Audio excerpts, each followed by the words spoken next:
चलते हैं श्रीमद् भागवत महापुराण, जिसमें भगवान कपिल देव जी से माता देवहूति जी प्रश्न करती हैं और सर्वलोक ज्ञान समुद्र भगवान कपिल देव जी उत्तर देते हैं।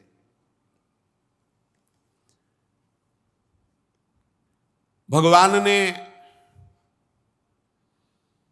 जब माता जी को उपदेश किया, आप कल सुन रहे थे कि देहाभिमान अहंकार ही जीव की दुर्गति का कारण है और उसके नाश के कुछ सूत्र बताए थे कल।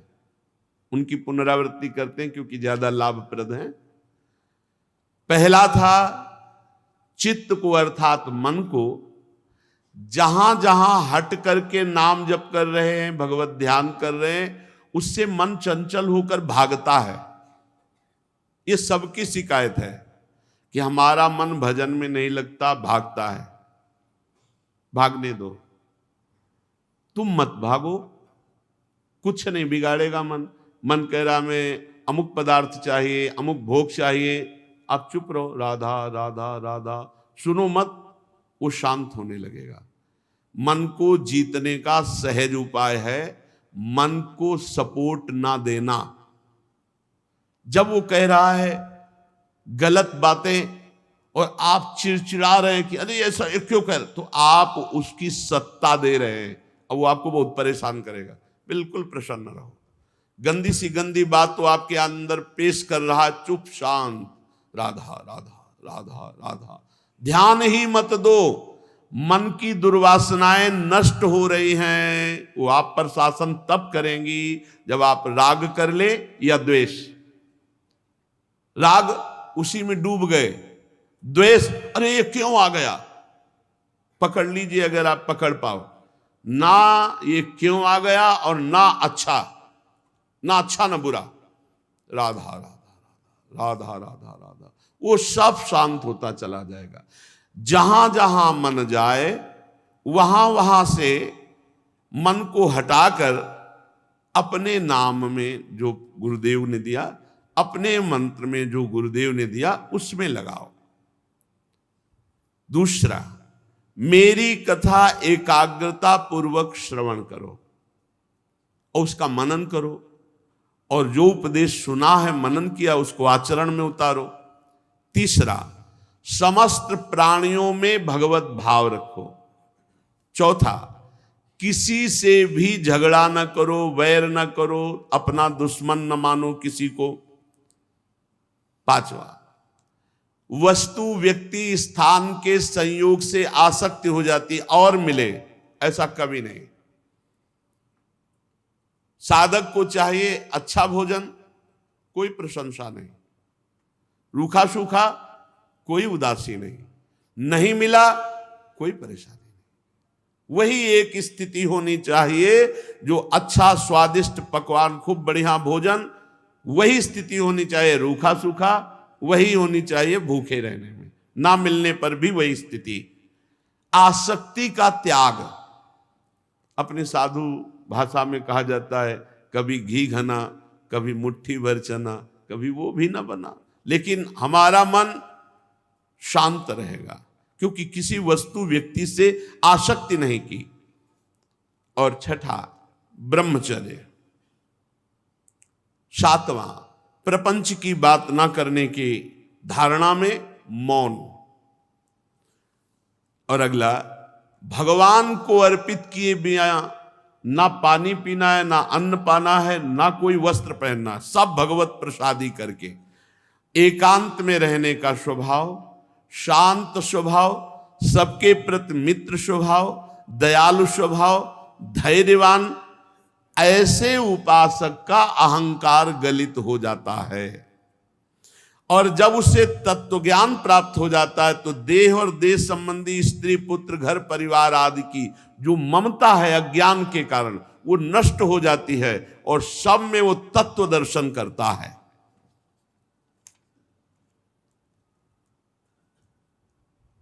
देवहूति जी ने पूछा, प्रभु पुरुष और प्रकृति दोनों एक दूसरे के आश्रय से रहने वाले हैं, ये अलग हो ही नहीं सकते। प्रकृति और पुरुष, देह और आत्मा, ये हम लोगों के अज्ञान निवारण के लिए पूछ रहे हैं। वस्तुतः उनको तो ये ज्ञान है ही। प्रभो पुरुषम प्रकृतिर ब्रह्मन विमुंचन्ति करहिचित, ये अलग कैसे हो सकते हैं? इसलिए मुझे लगता है कि प्रकृति पुरुष को कभी छोड़ ही नहीं सकती, क्योंकि रह ही नहीं सकती। ब्रह्मन जिस प्रकार पृथ्वी का गुण गंध है, गंध के बिना रह नहीं सकते। जल का रस है, वो रस के बिना नहीं। उसी प्रकार पुरुष प्रकृति के बिना नहीं रह सकता, ऐसा हमें लगता है, देहूति जी ने कहा। तो जिनके आश्रय से अकर्ता आत्मा को कर्म बंधन प्राप्त हुआ, अगर पुरुष और प्रकृति अलग अलग नहीं हो सकते तो कैवल्य पद कैसे प्राप्त होगा, कैसे मोक्ष पद प्राप्त होगा? प्रभु, ये मुझे संशय है कि प्रकृति पुरुष अलग अलग कैसे रह सकते हैं। श्री भगवान ने कहा, माता, जैसे काष्ठ में अग्नि रहती है पर दिखाई नहीं देती, आप घर्षण करो दो काष्ठ लेकर बहुत तीव्रता से तो चिंगारी उठ पाए, उसमें अग्नि का वास है। और जब अग्नि उत्पन्न कर ली जाए तो अग्नि लकड़ी को भस्म कर देती, केवल आग रह जाती है। इसी प्रकार यदि साधना की जाए तो प्रकृति भस्म हो जाएगी। प्रकृति किसे कहते हैं? कल आपको याद है प्रकृति किसे कहते हैं? तो बोले 24 तत्वों को प्रकृति कहते हैं। बोले कौन कौन से 24 तत्व हैं? बोले पंच महाभूत और उनकी तन्मात्राएं, शब्द स्पर्श रूप रस गंध, और अंतःकरण चतुष्टय, 5 ज्ञानेंद्रिया, 5 कर्मेंद्रिया, 24 तत्वों को प्रकृति कहते हैं। और इसी प्रकृति में जो अपनापन कर लिया, मैं मेरापन कर लिया, उस आत्मा को जीवात्मा कहते हैं। वो 25वां तत्व है, कल चर्चा हुई थी। तो ये जो प्रकृति में अपनापन हो गया है, जब कोई निष्काम भाव से गुरु प्रदत्त उपासना को बहुत काल तक करता है, ध्यान रखना, जो गुरु प्रदत्त उपासना को, अपने धर्म को निष्काम भाव से बहुत काल तक करता है, और मेरी कथा बहुत काल तक सुनता, जब बहुकाल करी सत्संगा तबै होए सब संशय भंगा। बहुत सुंदर बात है। अपने गुरुदेव के द्वारा दी हुई उपासना को बहुत काल तक एक नियम, और भगवान की कथा को बहुत काल तक, बहुत काल से फंसा हुआ मन भोगों में है, तब उसके अंदर तत्व चिंतन चलता है। उस तत्व चिंतन से ज्ञान, ज्ञान से प्रबल वैराग्य, और प्रबल वैराग्य से नियम, और फिर नियम से ध्यानाभ्यास, मन की एकाग्रता, इससे अविद्या प्रकृति भस्म हो जाती है। गाढ़ चिंतन भगवान का, शरीर का चिंतन छूटा, खत्म। जैसे काष्ठ में अग्नि रहती है, मंथन करने से प्रकट होकर उस काष्ठ को भस्म कर देती है, ऐसे ही इसी शरीर में हमारा अपनापन हो चुका है। इसी में हम साधना करते हैं, और साधना से प्रकट ज्ञानाग्नि के द्वारा शरीर भाव को भस्म करके सहचरी भाव को, भगवत भाव को प्राप्त हो जाते हैं। स्वतंत्र बंधन मुक्त हो जाता है। अब उस बंधन मुक्त पुरुष का प्रकृति कुछ नहीं बिगाड़ सकती। किसका? जिसने गुरु प्रदत्त साधना बहुत काल तक की, बहुत काल तक सत्संग सुना, फिर उससे प्राप्त तत्व चिंतन सब में प्रभु है। इस तत्व चिंतन से बढ़ा हुआ ज्ञान, ज्ञान से दृढ़ वैराग्य, वैराग्य से अपने इष्ट में एकाग्रता, और एकाग्रता से तन्मयता, तन्मया। अब इष्ट में तन्मय तो भस्म हो गया देह भाव। अब ऐसे जिसका देह भाव नष्ट हो गया, भाव देह को प्राप्त हुआ है, उसको अब प्रकृति दोबारा कभी अधीन नहीं कर सकती। जैसे सोए हुए पुरुष को स्वप्न में बहुत से अनर्थ देखने पड़े, लेकिन जब जग गया तो स्वप्न वाला अनर्थ अब उसको भोगना नहीं पड़ेगा। ऐसे ही जिसको ज्ञान प्राप्त हो गया है, भगवत चिंतन में तन्मय हो गया, अब प्रकृति उसको विक्षेप नहीं डाल सकती, जो भगवत प्राप्त है। जिसे तत्वज्ञान हो गया है या जिसका मन निरंतर भगवान में रम गया है, इन दो को प्रकृति कुछ नहीं बिगाड़ सकती। लेकिन बहुत कठिन है। अनेक जन्मों, भगवान के अनेक जन्मों से बहुत समय तक हमारा चिंतन भोगों में रहा है, शरीर में रहा है, संसार में रहा है। अब इस चिंतन को पलट करके आत्मस्वरूप में या भगवान में लगाना बहुत कठिन है। अगर लगा लिया तो ब्रह्मलोक पर्यंत समस्त भोगों से वैराग्य प्रदान करने वाला ज्ञान प्रकट हो जाएगा चिंतन से। महाधैर्यवान भक्त, जब धैर्यवान शब्द इसीलिए कि लंबे समय तक नियम से रहना है, लंबे समय तक सत्संग सुनना है, लंबे समय तक अच्छे आचरण करके अपने स्वधर्म का पालन करना है, तब मेरी कृपा से उसे तत्व ज्ञान प्राप्त होता है। फिर उसके तीनों देहों का राग भस्म हो जाता है। फिर योगी ऐसे परम पद पे पहुंचता है जहां से लौट कर नहीं आना होता। माता जी, यदि मेरा भक्त चाहे तो उसे अणिमादिक सिद्धियां प्राप्त हो जाती है, किसी और साधन की जरूरत नहीं है। जहां मृत्यु की भी दाल नहीं गलती, वो मेरा अविनाशी परम पद सहज में प्राप्त हो जाता है, जो मेरी भक्ति करता है। माता जी ने पूछा कि योग के कितने अंग होते हैं, पीछे पूछा था, उसका स्वरूप क्या है? भगवान कपिल देव जी ने कहा, योगस्य लक्षणम वक्षे सबीजस्य नृपात्मजे मनो ये नैव विधिना प्रसन्नम याति सत्पथम। हे राजपुत्री नृपात्मजे, मैं तुम्हें योग के लक्षण और ध्येय स्वरूप के आलम्बन से युक्त संपूर्ण योग का वर्णन करता हूं, जिसके द्वारा चित्त शुद्ध होकर परमात्मा में प्रवृत्त हो जाता है। ध्यान पूर्वक सुनो। जो पहले खूब शास्त्र स्वाध्याय और सत्संग करता है, ये तो पता चल जाए कि हमारा मार्ग क्या है। तो शास्त्र श्रवण से, सत्संग से स्वधर्म पालन में प्रवृत्ति और धर्म विरुद्ध पापाचरण की निवृत्ति पहला योग का लक्षण है। खूब सत्संग सुने, शास्त्र स्वाध्याय करे और ये पता चले कि धर्म क्या है, धर्माचरण क्या है, अधर्म क्या है और धर्माचरण क्या है।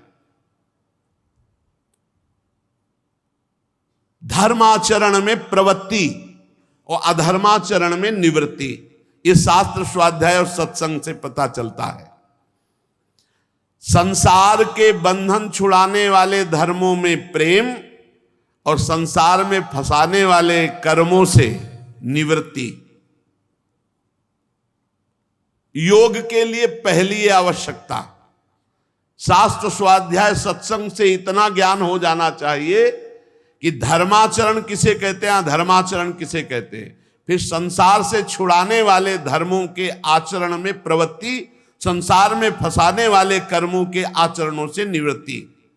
अब दूसरा, योग के लिए दूसरी बात आवश्यकता, किसी भी योग के लिए, यहां तो आगे अष्टांग योग का वर्णन होगा, लेकिन किसी भी योग के लिए इतनी आवश्यकता, जहां तक हम आपको बताएं कि यहां तक सबको आवश्यकता है, ये सबको आवश्यकता है।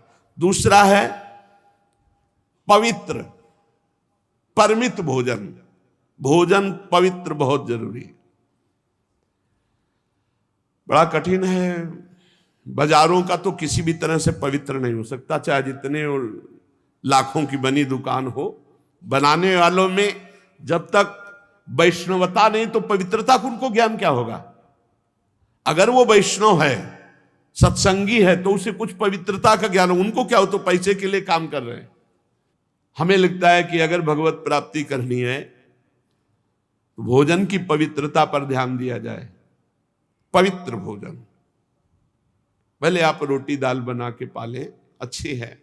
रसेंद्री को कितना तृप्त करोगे, जितना तृप्त करोगे उतने मांग बढ़ती चली जाएगी। पवित्र और परमित भोजन, कल भी चर्चा हुई थी, अहंकार का नाश करने के लिए भगवान कपिल देव जी ने कहा था परमित भोजन, थोड़ा। परमित माने तो थोड़ा भोजन।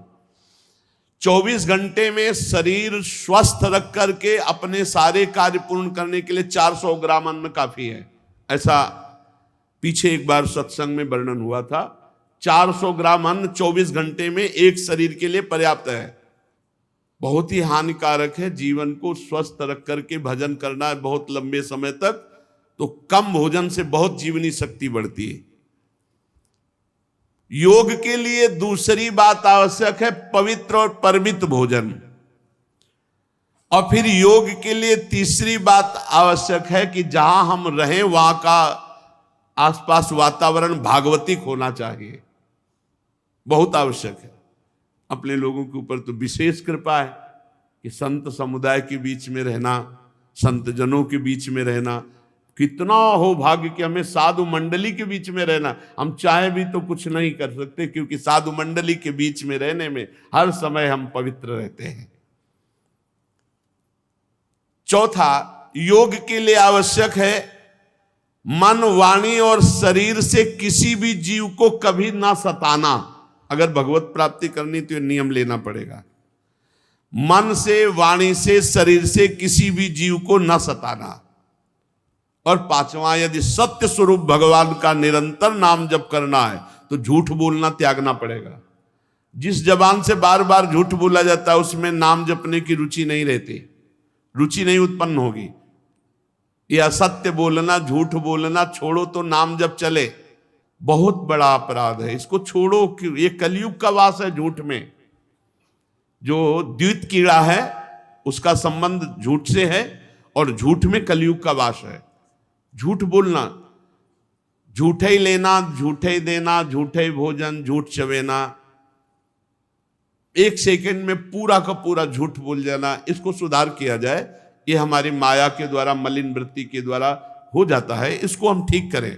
जब से मोबाइल भगवान की सृष्टि हुई तब तो झूठ के लिए तो मतलब बहुत बढ़िया रास्ता हो जाता है, एक सेकंड में झूठ बोल देते हैं।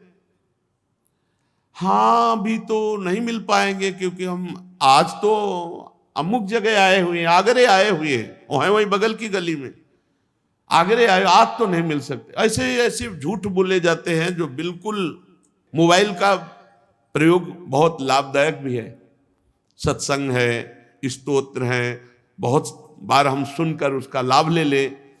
और बहुत कुसंग भी है मोबाइल से, तो कुसंग का त्याग करके सत्संग स्वीकार करें।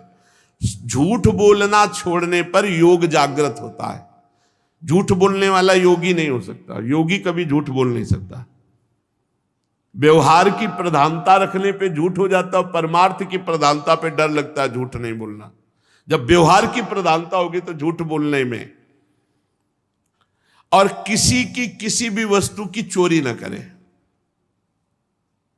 जो चोरी करते हैं इधर उधर, वो फिर योग मार्ग में नहीं चल सकते। और आवश्यकता से अधिक संग्रह करना, भोजन करना, बोलना और सोना, 3 बातों पर तो नियम ले लो। भोजन का एक नियम रख लो, प्रायः 10-15 दिन में घूम के सत्संग में बात आती है। आपकी भोजन की एक मात्रा होनी चाहिए।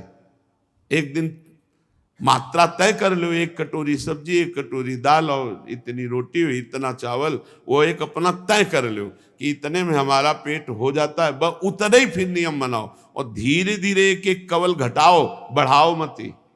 1-1 गुलाब जामुन बढ़ाओ मती, उसे घटाओ। देखना, आप देखना बहुत आनंद रहता है जब आप अल्प आहार करेंगे।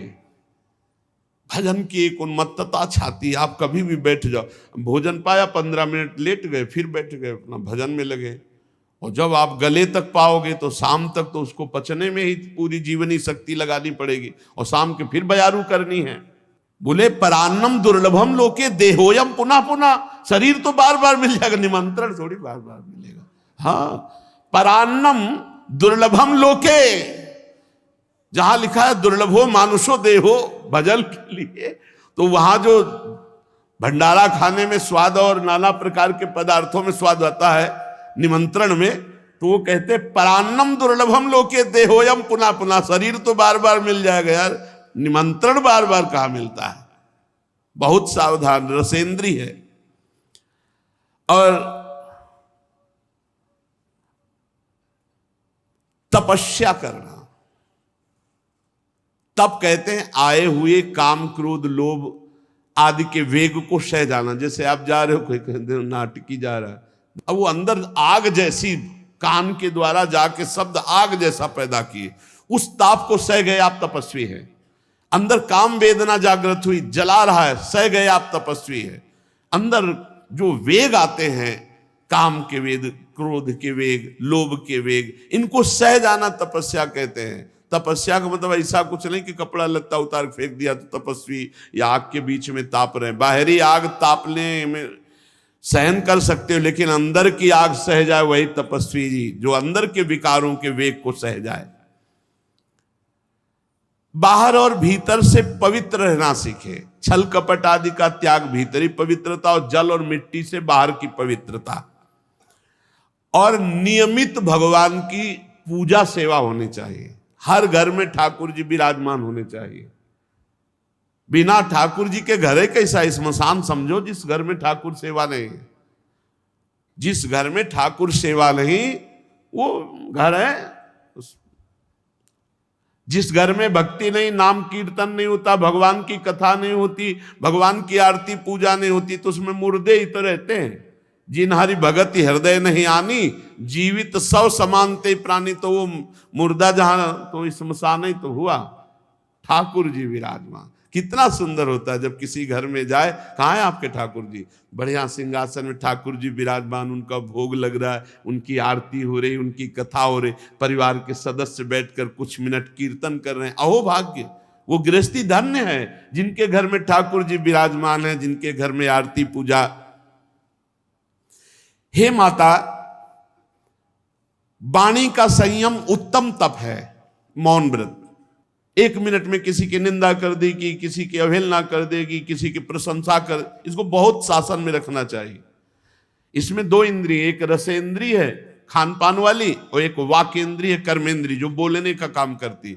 ये जिह्वा बहुत संभाल ले। हमारे संतों ने कहा कि अगर 10 इंद्रियों में 1 इंद्रिय काबू में हो गई, रसेंद्रिय, तो 9 काबू में हो गई, और रसेंद्रिय काबू में नहीं तो फिर और काबू। बहुत संभाल के इसको 2 प्रकार से ठीक करो। 2 इंद्रियां हैं, एक रसेंद्रिय, एक वाकेंद्रिय। पहले यही द्वारा इसे कब्जे में ले। जिसका भोजन नीरस उसका भजन सरस, जिसका भोजन सरस उसका भजन नीरस। पक्की बात है, अनुभवगम्य, अनुभव की बात कहते हैं।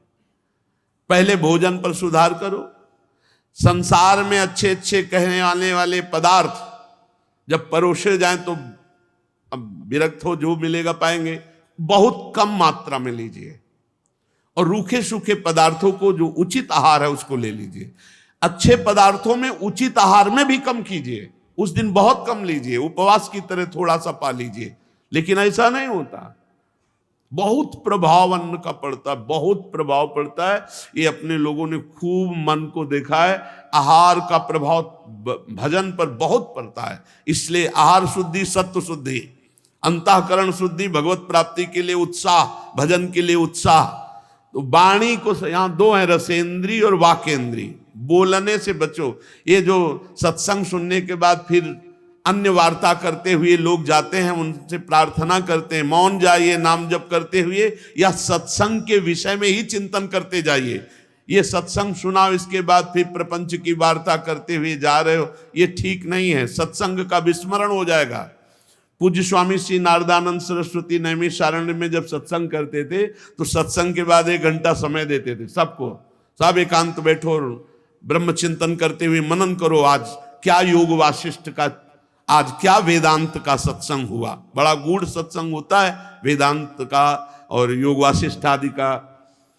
तो वाणी का संयम बहुत आवश्यक है। हम कहते हैं कि जड़ मौन मत लीजिए, ये वृंदावन धाम है, यहां राधा राधा से बढ़कर मौन नहीं है।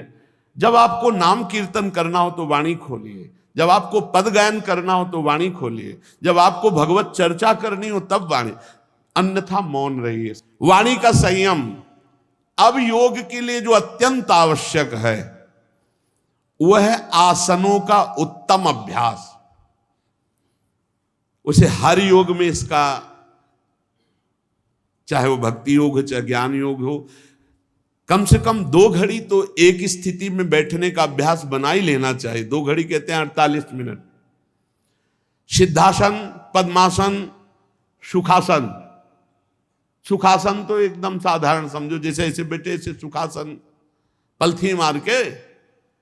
और नहीं, नौजवान साधकों को तो बैठना ही चाहिए पद्मासन और सिद्धासन में। कथा सुनने के लिए भी बैठे तो सिद्धासन में बैठे हैं। 6-6 घंटे 8-8 घंटे का अभ्यास जब बचपन से होता रहा तो वही 50 मिनट के बाद पीड़ा और फिर 20 मिनट में शून्यावस्था, फिर बैठे रहो। मतलब 1 घंटा 10 मिनट अगर आप पद्मासन से गए तो फिर बैठे रहो 2 घंटे 2.5 घंटे 3 घंटे 4 घंटे, जैसा तुम एकाग्रता अपनी कर, वो आनंद की साय मचता है। कभी करके देखना हमारी बात, साय मचता है एकदम, राउंड राउंड मंत्र हो रहा दिमाग में, एकदम वो अद्भुत आनंद जो वाणी के द्वारा बताया नहीं जा सकता। 2.5-3 घंटे के बाद शरीर शून्य एकदम, और भगवत मंत्र में या रूप में या अपने ध्येय में पूर्ण तन्मयता। ये जीवन के लाभ है। ये रसगुल्ला हलवा थोड़ी लाभ है, तो सब जीव खा रहे, निद्रा भय आहार मैथुन ये सब जीव भोग रहे। कितनी देर बैठ सकते हो आसन में? आप लोग देखिए, पद्मासन, सिद्धासन, सुखासन, बिना हिले 48 मिनट तो ऐसे बैठा जा सकता है। जिनका शरीर बहुत रोग ग्रसित हो बात तो अलग है। अभी आप लोग सब नौजवान हैं, अधिकतर साधक तो हमें लगता है 1-1.5 घंटा तो बैठने का अभ्यास साधनों में होना ही चाहिए कि हम जो साधन कर रहे हैं, अच्छा वाणी पाठ ही कर रहे हैं तो पद्मासन लगा के बैठे, वाणी पाठ एकदम सीधे से। इंद्रियों को वश में करने वाला, मन को वश में करने वाला, शरीर को वश में करने वाला, स्वभाव पवित्र, चरित्र उत्तम, सतरति सतरति सा लोकांतारते। उपासना में अपने तन मन को अधीन न किया तो उपासना का है कि भाई। एक उपासक कह रहे थे कि हम जब समाज में व्यवहार में जाते हैं तो बड़ा विक्षेप होता है, बाहर से कहीं से आए थे, उनका कच्चा हो अभ्यास। 1 मिनट में भरी सभा में, 1 मिनट में शून्य खत्म। अब आप बोलो हल्ला मचाओ तो चिड़ियां चहचहा रही। लक्ष्य पे स्थित अभ्यास योग युक्तेन चेतसा नान्यगामिना। एक ऐसे परमार्थ थोड़ी होता है भरी बाजार में समाधिस्थ हो जाए, भरी बाजार में अपने इंद्रियों को ब्रह्मागार वृत्ति में एकदम डुबो दे, तब तो कुछ कमाई हो रही है। हम आए हैं 3 दिन से भोजन नहीं मिला, लेकिन भगवदाकार वृत्ति में कोई अंतर नहीं पड़ा, इसमें आए हैं। हमें पूरा जगत उपहास करे, अपमान करे या सम्मान करे, हमें इससे कोई फर्क न पड़े, हमारा भजन चलता रहे। आसनों का अभ्यास।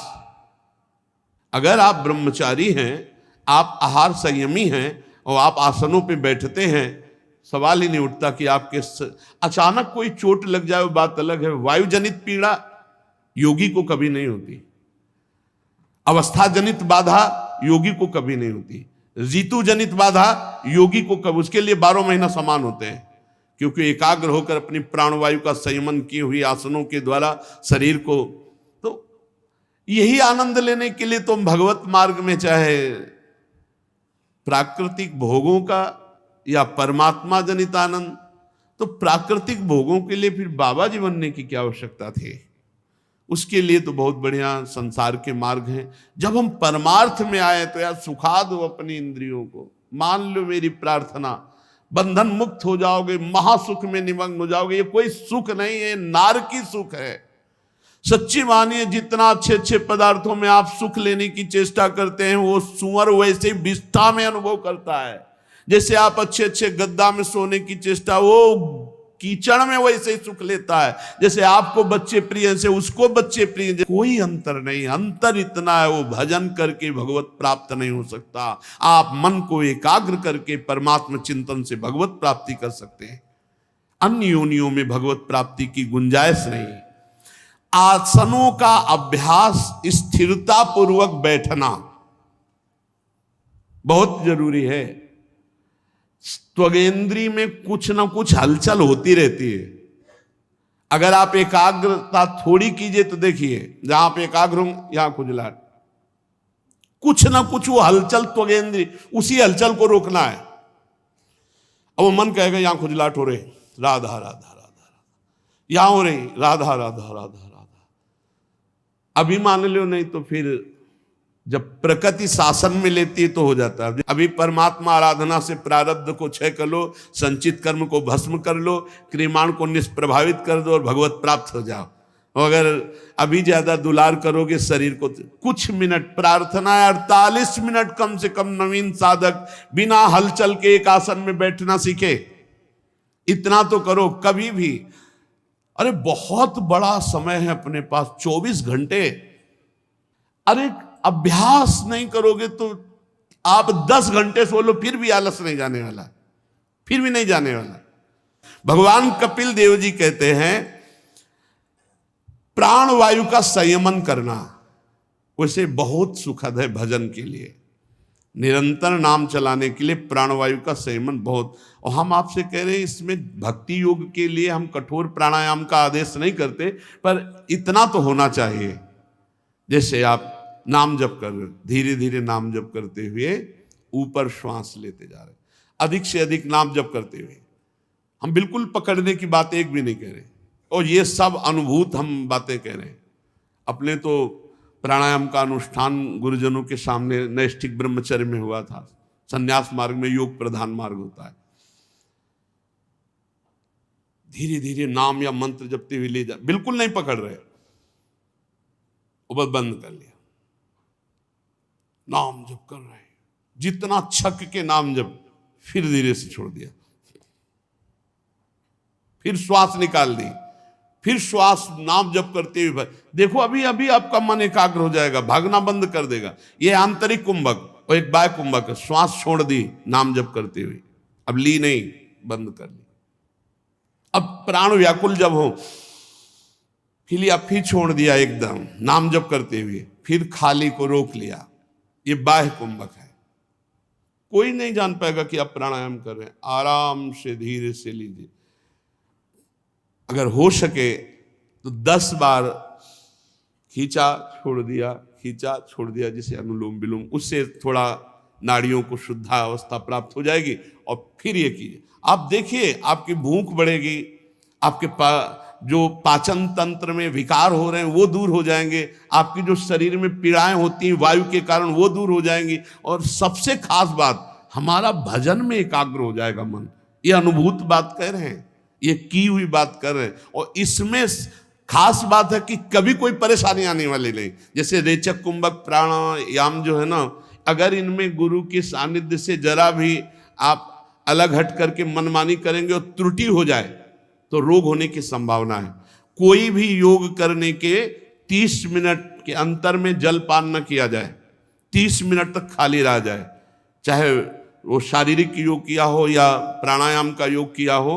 जैसे व्यायाम आदमी 30 मिनट नहीं, एकदम गर्म शरीर में ठंडा जल जाएगा, वो वायु रोग पैदा कर देगा। प्राणायाम में तो बहुत सावधान, प्राणायाम के बाद अगर आप पानी पी लेते हैं तो कई तरह के रोग हो जाते हैं, बहुत सावधानी की जरूरत होती है। इसमें आपको कोई परेशानी नहीं, 30 मिनट बस कुछ मत खाइए पिए। प्राण का जब सूक्ष्म होना तो मन का एकाग्र होना और ब्रह्मचर्य परिपक्व होना, तीनों एक कनेक्शन है। ब्रह्मचर्य ठीक होना, मन का एकाग्र होना, प्राणों का संयमित होना, प्राणों का संयमित होना, मन का एकाग्र होना, ब्रह्मचर्य ठीक। यही तो हमारे भगवत मार्ग में उत्साह बढ़ाने वाला है, यही हमें भगवत मार्ग में तेज प्रदान करता है। कभी थकान नहीं लगती, कभी थकान नहीं। ब्रह्मचारी को कभी थकान नहीं, थकान शब्द से संबंध ही नहीं होता। यार थक गए, अब शरीर रोगी है, वो बात अलग है, नहीं तो थकान शब्द ब्रह्मचारी के जीवन में नहीं होता। और ये जीवन इसीलिए मिला है, हर समय आपकी ऐसी दिनचर्या कि उस दिनचर्या में आपको एक मिनट भी प्रपंच के लिए समय नहीं है। लेकिन साधक बेपरवाह रहते हैं, भगवत प्राप्ति से परवाह करते हैं शरीर सुख का, इसीलिए लक्ष्य तक नहीं पहुंच पाते। फिर इंद्रियों पर विजय प्राप्त, जो इंद्रियां विषयों में जा रही हैं, विवेक के द्वारा उनको समझाकर बार बार हटाना बहुत कठिन है। ये प्रथम स्वभाव की हैं, मन भी प्रथम स्वभाव वाला, इंद्रियां भी प्रथम स्वभाव वाली। तो जब हमारी इंद्रियां किसी भोगों के दृश्य को देखा या भोगों का चिंतन किया या तृष्णा भोगे हुए भोग को पुनः भोगने की इच्छा की, उस समय विवेक के द्वारा हमें काटना होता है। किसी भी भोग में किंचिन मात्र सुख नहीं है, ये परम सत्य बात है, शास्त्र की बात है, हृदय की बात है। कितना भी सुंदर भोजन बना के दिया जाए और चिंतन भर भोजन का ना होने पावे, तो किसी भी भोग में सुख नहीं कि हमारी जिह्वा को आकर्षित कर ले। बाद में पूछा जाएगा, कुछ पता नहीं चलेगा, क्योंकि हमारा चिंतन कहीं और था। चिंतन जब हम पहले उसका करते हैं भोग का सुखद, तो हमें भोग में सुख मिलता है। नहीं, भोगों में सुख नहीं है, ये शास्त्र ब्रह्म ऋषि भगवान संतों की वाणी है। भोगों में सुख नहीं, सुख तो भगवान में है, प्रभु में है। ये मिथ्या भोगों में सुख नहीं है। इंद्रियों को समझाओ नहीं, पूरा जीवन व्यतीत हो जाएगा और नष्ट कर देंगी। विषयों से हटाकर अपने लक्ष्य में बार बार लगाना मन और इंद्रियों को, यही साधना है। मन और इंद्रियों का स्वभाव है प्रकृति की तरफ जाना, मना कष्टान इंद्रियाणि प्रकृति स्थान करसती, और साधक का स्वभाव है इनको परमात्मा में लगाना, बस इतना ही बात है। संसारी पुरुष की सिद्धांत इंद्रियां मन ये सब भोगों में जाएंगे स्वाभाविक, और साधक का भोगों से हटाकर परमात्मा में लगाना, यही तो साधना है। और किस बात की साधना है? मन को अपने लक्ष्य पर केंद्रित रखना, अपने लक्ष्य पर लगाए रखना, और भगवान की लीला चरित्रों को सुनकर उनका चिंतन करना, और व्रतादि साधन भी करना। इससे बड़ा लाभ मिलता है। जैसे बहुत से भाग्यशाली जन व्रत अनुष्ठान करते हैं, करना चाहिए। हम कहते हैं और कोई व्रत की भावना ना हो तो कम से कम हाथों को 15 दिन में एक दिन के लिए फुर्सत तो दे दो, एक दिन के लिए फुर्सत दे दो, एक दिन भोजन छोड़ दो, थोड़ा जल आदि के द्वारा निर्वाह करो। महीने में 2 दिन तो रखो, ऐसे कोई भी रख लो, पूर्णिमा अमावस्या रख लो, एकादशी रख लो, द्वादशी रख लो। हमारा लक्ष्य है भगवत भजन, हमारा लक्ष्य है भगवत प्राप्ति। जो ये व्रत है इनसे हमें जीवनी शक्ति बढ़ती है। ऐसा ना समझे कि इनसे कमजोरी आती है। आप देख लीजिए, 15 दिन में एक दिन भोजन छोड़ दीजिए, कोई दिन ऐसे स्वाभाविक छोड़ दीजिए। भगवान नाम जापक के लिए हर दिन भगवत स्वरूप है, हर तिथि भगवत स्वरूप है, हर समय मंगल स्वरूप है। उसके लिए कोई ज्यादा, कोई बड़ा, कोई घटा, ऐसा नहीं। हर समय जब एक रस भगवत भजन चलता है ना, तो तिथि वार ग्रह नक्षत्र ये सब बराबर हो जाते हैं। हमारी हर तिथि अक्षय तृतीया है, क्योंकि जो अक्षय है भगवान का नाम, भगवान का स्वरूप, उसी में हमारा चित्त लगा है। हर मिनट हर घड़ी अक्षय है, क्षय उनका है जो संसार का चिंतन करते हैं। अगर 15 दिन में हो सके तो एक दिन भोजन छोड़ना सीख लो। अगर ऐसा ना हो तो सुबह बाल भोग करके छोड़ दो और अगले दिन राजभोग करो, ऐसा कर लो। नहीं, एक दिन पानी से चला लो काम, और ये कोई जान ना पावे। है ऐसे उपासक कई कई दिन जल पर रह गए और बाद में कोई जाना नहीं। वो जब अपने परिचय, तो फिर बहुत अच्छा लगा, हृदय से आशीष निकलता है। हाँ, सचेष्ट साधक हो आप, ऐसे चलो गुप्त चुपचाप। अगर कोई पूछे भी तो हाँ, थोड़ा भी उधर में शाम टाइम देख लेंगे, जैसा प्रभु प्रेरित करेंगे। ये साबित ना होने पाए कि आप ऐसा कर रहे हो। और ऐसा भी व्रत ना रहे कि बोले व्रत है, बहुत प्रकार के पकवान बना के, कूटू और सिंघाड़ा और ये वो, इसका खीर, सवा के चावल का खीर, कूटू के पूड़ी पकौड़ा, ये सिंघाड़ा का हलवा, मत रहो व्रत, रोटी दाल पालो, मत रहो ऐसे। एकादशी रहना है तो सुबह से शाम तक भजन करो, 4 बजे कुछ ले लो, कुछ फल दूध जल, जिससे एक बार 24 घंटे में सुबह से ये नाश्ता वो फलाहार ये फलाहार, इससे बढ़िया है रोज से तो अच्छा वही है। ऐसे अरहर की दाल और रोटी मिलती है, और वैसे कितने पकवान मिलते हैं। ऐसे पकवान वाले व्रत नहीं, ऐसे पकवान वाले व्रत नहीं जिनमें हमारी वृत्ति रसेंद्री में प्रधान भाव रख करके विचरण करे, उसे व्रत नहीं कहते। इसी को मारने के लिए तो हम व्रत रहे, रूखा सूखा। एक आध सेव ले लीजिए, थोड़ा दूध ले लीजिए, आप मरोगे नहीं। एक दिन भोजन नहीं करोगे तो मरोगे नहीं, अमरत्व की तरफ बढ़ोगे। लेकिन व्रत भी आजकल लोग जो है ज्यादा आहार वाला ही करते हैं। हम धन्यवाद उन व्रत को देते हैं जो कोई जान न पावे और कोई व्यवस्था नहीं, 24 घंटे में एक बार थोड़ा सा कुछ भोग लगा के ठाकुर जी को पा ले। बोले हमारे ठाकुर जी भूखे न रहे। ठाकुर चलो बड़ी श्रद्धा है, बनाओ पकवान, भोग लगाओ, इसके बाद बांट दो। स्वामी हरिदास जी उत्तम भोग लगाए, मोर मरकट को सेवें। सुबह से शाम तक खूब 56 भोग लगाओ और ब्रजवासियों को पवाओ, गऊओं को पवाओ, बंदरों को पवाओ, अन्य जीवों को पवाओ। तुम बस जरा सा किनका ले लो तो हम माने। गेट खुलेगा नहीं, अंदर ही बर्बाद नहीं होना है, शाम के भी दबा के पाना है, और व्रत भी हमें। ऐसे व्रत के लिए भगवान कपिल देव जी नहीं कह रहे। व्रत का अनुष्ठान करने से बहुत आनंद मिलता है, जीवनी शक्ति बढ़ती है, भगवत भजन में बहुत बड़ी वृद्धि होती है। हमने देखा है इसको, बहुत बड़ी वृद्धि। जब गायत्री अनुष्ठान था तो गुरुदेव जी की आज्ञा से कई वर्ष अन्न नहीं पाया गया। फलाहार में, वो गांव के फलाहार में क्या होता, उबली हुई आलू या गुड़, या बहुत बहुत कृपा हो गई तो दूध सेव संतरा, तो साल 2 साल में कभी कोई आ जाए गंगा किनारे, बड़ा आनंद, गंगा जल पी के थोड़ा गुड़ आदि थोड़ा। और प्राणायाम जो है ना भूख की पीड़ा होने देता है, ना शरीर को कमजोर होने देता है। ये 2 चीजें हमने पकड़ी। प्राणायाम ना भूख की पीड़ा होने देता है, ना शरीर को कमजोर होने। दिनचर्या वैसे ही, और तेजोमय दिनचर्या, प्राणवायु का संशोधन, प्राण बहुत बलवान हो जाते हैं। जितना स्थूल प्राण होते उतना कमजोर हो जाते हैं, और जितना सूक्ष्म प्राण होते हैं उनमें तेज होता है, भागवतिक तेज होता है। चित्त को सदैव एकाग्र करके परमात्मा में लगावे।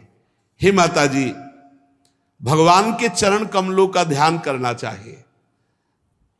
स्थिर आसन पर बैठकर प्राणवायु संशोधन करके, इंद्रियों को विषयों से हटाकर, वाणी को मौन, मन को निसंकल्प और परमात्मा चिंतन में। अब देख रहे हैं अपने भगवान के चरणारविंद। पहले तलवे से शुरू करते हैं। भगवान के श्री चरण के तलवे में वज्र, अंकुश, ध्वजा, कमल, ये मंगलमय चिन्ह है। लाल लाल तलवे है, अद्भुत लालिमा भगवान के श्री चरणों से। और भगवान के फिर हम श्री अंगुलियों का ध्यान करते हैं। भगवान के नख चंद्र से अद्भुत तेज प्रकट हो रहा है, और वो तेज हमारे हृदय में प्रकाशित हो रहा है। ये हम ध्यान अपने हृदय में कर रहे हैं। भगवान के सांवले चरणारविंद, लाल लाल अरुणिमा लिए हुए तलवे, जौ, वज्र, अंकुश, ध्वज आदि मंगलमय चिन्ह, कैसी सुंदर अंगुलियां, और उनके कैसे सुंदर नख से अद्भुत कांति, तेज प्रकट हो रहा है। शास्त्रों में तो वर्णन, शास्त्र कोटि सूर्य संप्रभा, सहस्त्र सहस्त्र, हजारों हजारों, करोड़ों करोड़ों सूर्यों के समान भगवान की नख कांति का तेज है। भक्तजन जब ऐसा ध्यान करते हैं तो उनके अज्ञान अंधकार का नाश होकर ज्ञान प्रकाशित होता है। भगवान के चरणों का ध्यान। वैसे उपासक तो चलते फिरते, उठते बैठते हर समय गौर वरण सांवल चरण रच मेहंदी के रंग, हे तो ऐसे छाए रहते रहना चाहिए। हम लोगों का ध्यान कैसा होना चाहिए? पलकन को जैसे अधिक पुतरिन सो अति प्यार, ऐसे श्री राधा वल्लभ लाल के पल पल चरण संभार। ऐसे श्री लाडली लाल के छिन छिन चरण संभार।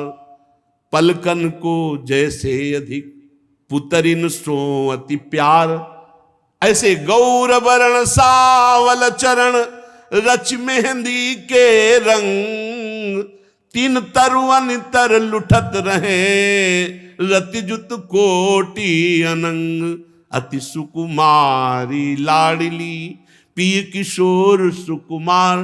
दोनों सुकुमार तत्व प्यारे जो कैसे गलबहियां दिए हुए निकस कुंज ठाढ़े भय भुजा परस्परंस, श्री राधा वल्लभ मुख कमल निरख नयन हरिवन। दिखाई नहीं दे रहे आपको? सांवले गौर चरणारविंद आपके हृदय में आज्ञा चक्र में नहीं झलक रहे? गौर वरण सांवल चरण, देखो कैसे लालजू का वाम चरण दाहिने चरण को क्रॉस करते हुए ललित त्रिभंगी, और कैसे गोरे चरणारविंद दोनों पार्श्व में विराजमान। कैसा सुंदर नूपुर, कैसा सुंदर महावर श्री लाडली जी के, कैसे लालजू के सी चरणों में मेहंदी रंगी हुई। यही तो हमारे धन है, यही हमारी सिद्धि है, और यही हमारी साधना है। आठों पहर इन्हीं का चिंतन करना, हृदय के अंधकार को दूर करके अद्भुत ज्ञान प्रकाश, इन्हीं के धोवन से गंगा जी प्रकट हुई हैं, जो त्रिभुवन के पाप का नाश करते हुए महादेव जी के माथे पर विराजमान है। अलकनंदा देवगंगा, मंदाकिनी पाताल गंगा, भागीरथी भूतल गंगा, तीनों लोगों को पाप ताप रहित करती हुई महादेव जी के माथे पे जो विराजमान है, सिर पर जो विराजमान है, वो गंगा जी कौन है? इन्हीं सांवले चरणारविंद का धोवन तो है, जिनके पवित्र जल को मस्तक पर देवाधिदेव महादेव धारण करते हैं। जब कोई श्री भगवान के चरणों का ध्यान करता है तो जैसे इंद्र वज्र का प्रहार करते तो पर्वत चकनाचूर हो जाता है, ऐसे भगवान के चरण कमलों का चिंतन मात्र पहाड़ के पहाड़ पाप को नष्ट करके आनंद प्रदान करता है। माता जी फिर भवभयहारी अजन्मा श्री हरि के चरणों से ऊपर की तरफ बढ़ते हैं ध्यान में, फिर पिंडलियों का ध्यान करते हैं, फिर घुटनों का ध्यान करते हैं, फिर विश्व विधाता ब्रह्मा जी की माता सुरवंदिता कमल लोचना लक्ष्मी जी अपने कर कमल से जो दबा रही हैं भगवान के उन जंघादेश का चिंतन, ऐसे चरण दबा रहे। फिर भगवान की अलसी के फूल के समान नीलवर्ण और बल की निधि गरुण जी की पीठ पर शोभायमान दोनों सी चरणों का, चरण से लेकर जंघा तक का ध्यान करते हैं। भगवान के फिर नितंब बिंब का ध्यान करते हैं, फिर जो नितंब में पीतांबर बंधा हुआ है वो घुटनों तक ऐसे फहरा रहा है, फिर उस पीतांबर के ऊपर स्वर्णमयी करधनी की लड़ियां जो सुशोभित हो रही कमर में, हम उसका ध्यान करते हैं। फिर संपूर्ण लोकों के आश्रय स्थान भगवान के उदर देश का, फिर नाभि सरोवर का, इसी नाभि से कमल प्रकट हुआ और इसी से ब्रह्मा जी और ब्रह्मा जी से संपूर्ण सृष्टि प्रकट हुई। फिर ऊपर बढ़ते हैं, भगवान के विशाल वक्षा स्थल का चिंतन करते हैं, जहां कौस्तुभ मणि, सुंदर सुंदर रत्नों के हार और श्री जी का निवास, श्री लांछन चिन्ह, नेत्रों को परमानंद प्रदान करने वाला भगवान का वक्षा स्थल। फिर भगवान के गले का चिंतन करते हैं, जिसमें कौस्तुभ मणि विराजमान है। समस्त लोकपालों के आश्रयदाता, फिर भगवान का वहीं से भुजाओं की तरफ चिंतन करते हैं। अजान बाहु लंबी भुजाएं, अभयद भुज दंड मूल पीनंस सानुकूल, अपने भक्तों को अभय प्रदान करने के लिए जिनकी भुजाएं फड़कती रहती, उन भगवान की भुजाओं का ध्यान करते हैं। कंकण आभूषण बहुत उज्जवल तेजमय, फिर भगवान के दिव्य कर कमल में विराजमान महान पार्षद सुदर्शन जी का, फिर भगवान के कर कमल में दूसरे में विराजमान राजहंस के समान पांचजन शंख का, फिर भगवान के एक कर कमल में विराजमान कौमोद की गदा का, और एक में सुंदर पुष्प धारण के कमल धारण किए हुए पद्म, भौरों के शब्द से गुंजायमान बनमाला धारण किए हुए, ऐसे हम श्री भगवान का ध्यान करते हैं। माता जी, जब कोई भक्त बार बार अपने मन को भगवान के ऐसे चिंतन में लगाता है, ध्यान में लगाता है, तो भगवान मुस्कुराते हुए भावना का विषय नहीं रह जाता, प्रकट हो जाते हैं। वो देखता है सुगढ़ नासिका सुशोभित है, मकराकृत कुंडल झिलमिला रहे हैं, एकदम चिकने कपोल मन का हरण करने वाले, काली काली घुंघराली अलकावली मंडित भगवान का मुख, कमल सदस्य चंचल नेत्र करुणा बरसा रहे हैं, अद्भुत भ्रकुटी तनी हुई मुखारविंद मन का अपहरण कर रहे हैं।